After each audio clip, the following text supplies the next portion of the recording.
Eu sou a Valéria Borges e eu falo sobre dependência emocional. Gente, quantas promessas para si mesmo que você já fez e você não conseguiu cumprir? A gente tem vontade, a gente tem consciência, a gente tenta. No final das contas, a gente volta novamente para o mesmo local. Continua fazendo as mesmas coisas, tendo os mesmos pensamentos, os mesmos sentimentos. No final a gente pensa, eu não consegui. O que será que está acontecendo comigo? E dá aquele sentimento de frustração, não consegui. A gente se sabota o tempo todo e a gente não percebe.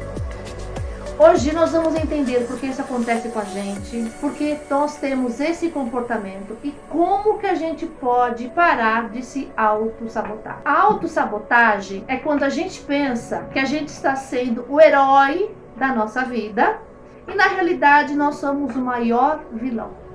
Estranho, né? É muito estranho falar sobre isso, mas é a pura realidade.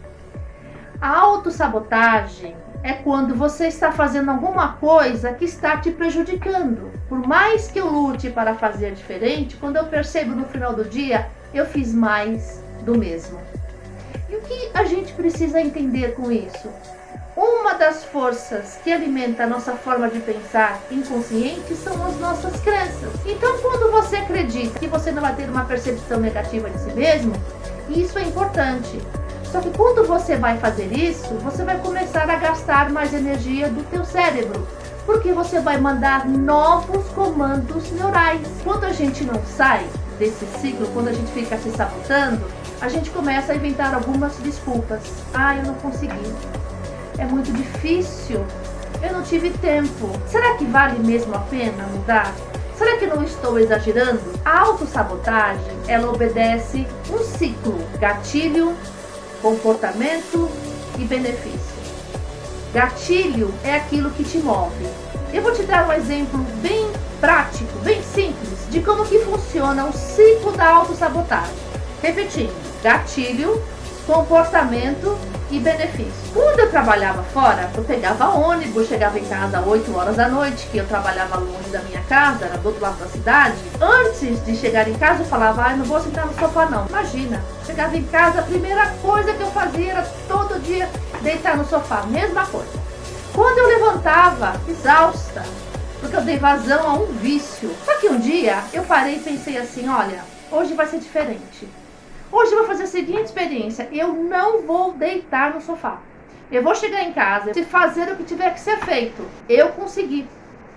E me senti mais leve. Porque eu venci, eu consegui cumprir uma promessa que eu fiz para mim mesma. Pode parecer bobagem o que eu vou te falar. Mas as pequenas promessas que a gente cumpre, a gente consegue, você não tem noção do poder que é isso. Porque a gente está muito tempo no vício, na área de conforto, na acomodação. Qual era o meu gatilho? Sofá. Deitar no sofá, ficar ali deitada, dando vazão à minha preguiça. Depois minha mãe lavava a louça para mim, acordava mais cansada. A gente precisa mudar o comportamento, eliminar o gatilho, mudar o comportamento para você ter outros benefícios. Deu para entender como que o ciclo da sabotagem funciona?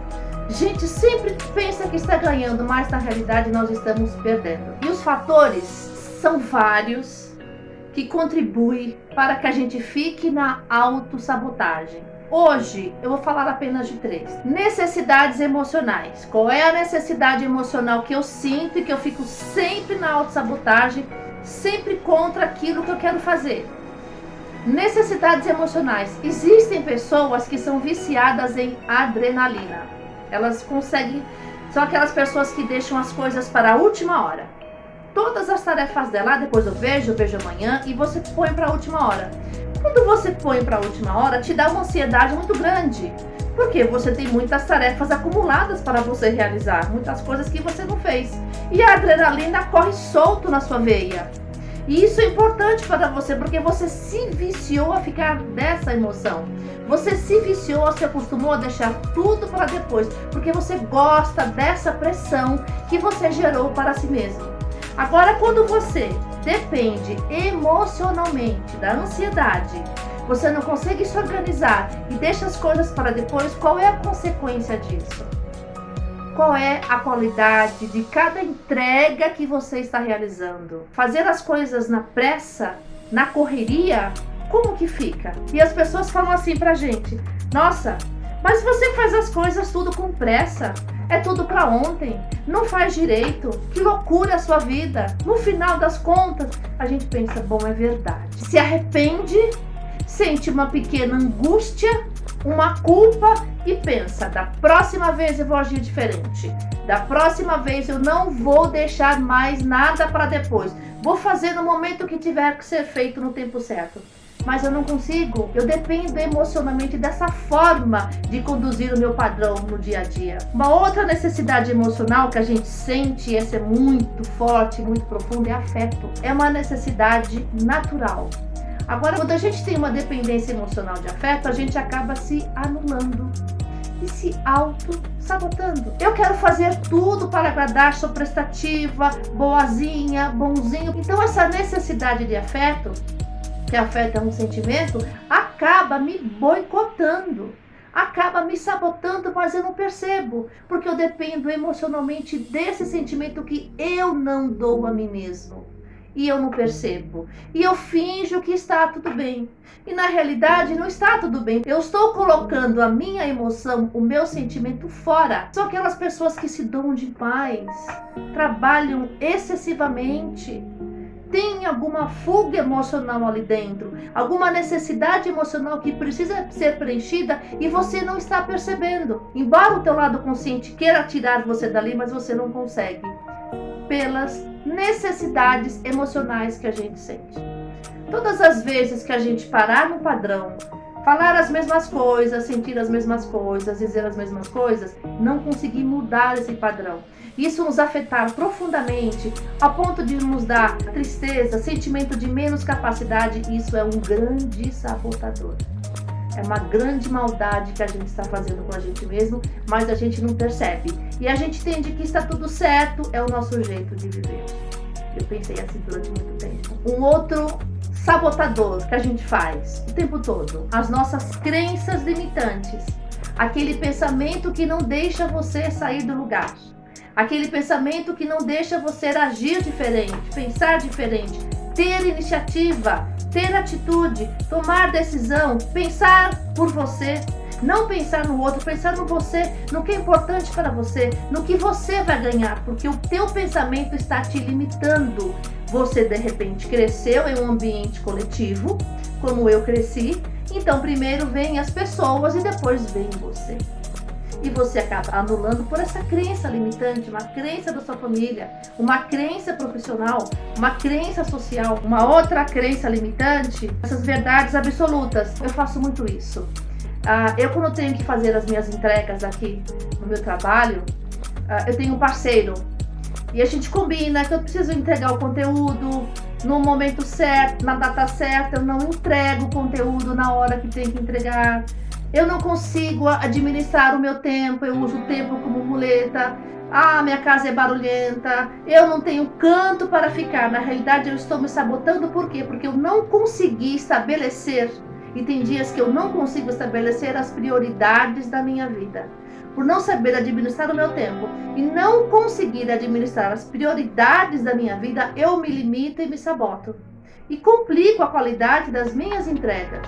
Complico a qualidade do meu conteúdo, mas eu acho que isso é normal, é o meu jeito. Eu sempre trabalhei assim, mas não é. É aquele momento que a gente tem que parar, pensar, analisar, ver realmente o que é importante. Quais as ações, quais as prioridades que a gente precisa colocar na nossa frente. E a gente utiliza o clássico da procrastinação, dentro dessa crença limitante que eu tenho ao meu respeito. Então, eu procrastino. Eu não consigo fazer agora. Eu entrego depois. É difícil para mim. Quando a gente procrastina, é um dos maiores sabotadores que a gente faz, porque a gente não está se comprometendo com a gente mesmo.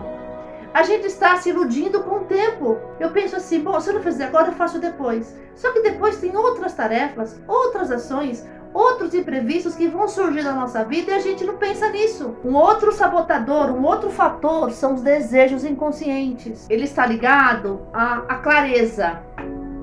que você quer da sua vida? O que você está fazendo? Você gosta? Você realmente está atendendo a sua real necessidade? Ou você está atendendo a necessidade de alguém? Eu vou te contar uma história de uma pessoa que eu conheci. Ele tem 50 anos, ele é engenheiro químico e tem 2 filhos. É casado com o pai de 2 filhos. E o pai dele também é engenheiro químico. Então, o pai dele se aposentou numa grande multinacional e fez uma carreira brilhante. E ele formatou o filho para fazer a mesma coisa. O filho queria ser dentista. Ele acabou fazendo engenharia química. Na empresa que o pai trabalhou, ele só ficou 2 anos. Não ficou muito tempo em outras empresas que ele trabalhou também, não conseguiu se estabelecer. Começou a trabalhar por conta própria. Os projetos que ele faz, ele não consegue acabar. Por quê? Porque ele se sabota o tempo todo. O que ele gosta de fazer, a necessidade dele, é um desejo inconsciente, guardado lá no fundo, que ele não teve forças para realizar. Então ele passou uma vida inteira se sabotando em torno de algo que ele não conseguiu fazer. Então é importante a gente perceber, quando a gente está fazendo alguma coisa, se a gente demora, procrastina, começa a reclamar, não consegue administrar o tempo, culpa as pessoas, veja, esse desejo é seu. Você está satisfeito, satisfeita com a sua vida? Com tudo que você realizou até hoje, você fez por você? Ou você fez para atender uma necessidade, uma demanda, uma formação, uma educação que você recebeu e você não conseguiu sair de tudo isso? A gente precisa deixar o orgulho de lado, que às vezes o orgulho é uma defesa muito grande para a gente se sabotar. Ter a humildade de ver os nossos erros, não se culpar pelos nossos erros do passado, assumir, seguir em frente. Gente, a autossabotagem é um vício emocional que faz a gente ficar preso dentro da gente mesmo e não nos leva para lugar nenhum. Então, se comigo deu certo, pode dar certo com você também. Olha só, agora é a oportunidade que você tem de mudar de vida. Agora você pode virar essa chave, assim como eu também estou aprendendo a virar a chave da minha vida. Essa trilha você vai fazer em 4 etapas, tá? Primeiro, você vai parar de brigar com você mesmo, com você mesma. É importante você perceber qual é o teu sabotador, tá? Essa trilha é feita por sabotador, até você conseguir desenvolver todos e diminuir ou até acabar com eles, tá? Então, não brigue com os seus sabotadores, você vai entender qual é o seu sabotador. Depois que você descobriu o seu sabotador, você vai para o seu segundo passo. Identificar o seu comportamento sabotador. Existem pessoas que são críticas consigo mesmo. Ah, o que está de errado comigo? Será que não ficou bom? Ah, mas também eu deveria ter feito diferente. De tanto que se critica, não entra em ação, não faz o que tem que ser feito, porque sente medo. Observa quais são os seus sabotadores, aquilo que realmente deixa você naquela área de conforto e você não sai do lugar por nada, por medo. O terceiro passo, agora é a virada de chave. Eu já sei o que está acontecendo comigo, que eu estou me sabotando, me auto-sabotando. Presta atenção no que eu vou falar para você, porque isso aqui é forte. Por trás de um comportamento sabotador tem um ganho. E esse ganho mantém a gente em área de conforto o tempo todo. Lembra da questão que eu falei? Quando eu chegava do trabalho, o que eu fazia? Pro sofá. Qual era o gatilho? O sofá. Qual era o meu comportamento? Me deitar. Eu ganhava o quê? Ah, dava vazão à minha preguiça, minha mãe lavava a louça pra mim, não fazia as coisas que eu tinha que fazer, as minhas responsabilidades eram um ganho. Eu achava que eu estava ganhando. Na realidade, eu estava perdendo. Mas inconscientemente eu pensei, ai, que bom, descansei. Aí depois, quando passa o tempo, tá, mas eu não fiz isso, uma tarefa que a gente tem que fazer à noite. Não fiz nada disso. Isso não é ganho, isso é perda. Mas por ficar tantos anos em área de conforto, a gente entende que é ganho. Então, você vai perceber o que você está ganhando se sabotando. O que você está ganhando com esse mesmo comportamento. E quando a gente fica nesse ganho, nessa área de conforto, que na realidade a gente está arrumando desculpas para a gente ficar na área de conforto, não ter atitude e não sair do lugar, a gente não quer assumir riscos, porque a gente tem medo de assumir as nossas responsabilidades. Depois que você percebeu quais são os ganhos, o que você está ganhando se auto-sabotando, você vai para o quarto passo, que é o comportamento. O que você precisa fazer para substituir esses ganhos e quais os ganhos novos que você vai ter. Foi o que eu fiz. Um dia eu cheguei, mudei o meu comportamento, eliminei o gatilho, o sofá, mudei o comportamento. Qual foi o comportamento que eu fiz? Não fui deitar. Qual foi o ganho? Disposição. Os nossos ganhos, eles dependem da nossa atitude. Eles dependem da nossa vontade em sair daquele mesmo lugar que a gente se põe o tempo todo porque a gente sabota. Comece a fazer isso. Dê a você pequenos ganhos e pequenas oportunidades de superação para você vencer a autossabotagem. Veja, é um passo a passo, mas faça. Identifique aquele sabotador mais forte, mais difícil, que você entende que você não consegue sair. Comece aos poucos, até ele se transformar em uma rotina, em um hábito, em você perceber, eu não estou mais em área de conforto, mas eu tenho outros ganhos. E para te ajudar nisso, quando a gente vai falar assim, a partir de hoje eu vou vencer a preguiça, porque a preguiça também é um sabotador, tá? O primeiro pensamento é o consciente. Segundo pensamento é 95% é o subconsciente, é o pensamento que põe para baixo. A luta entre o consciente e o subconsciente é muito intensa. Então obedeça sempre o primeiro pensamento e se sustente nisso. Assim a gente consegue vencer a autossabotagem. Gente, aproveite essa trilha. Eu acredito que você pode dar uma guinada aí dentro do seu campo emocional e começar a parar de se sabotar, a entender realmente o que é importante para você. Quais as suas prioridades? Essa trilha te ajuda em várias questões. Você vai perceber o que você pode fazer de diferente e o que você pode ganhar de diferente também para superar a dependência emocional. E se você ficou até aqui, eu te agradeço e te aguardo no próximo vídeo.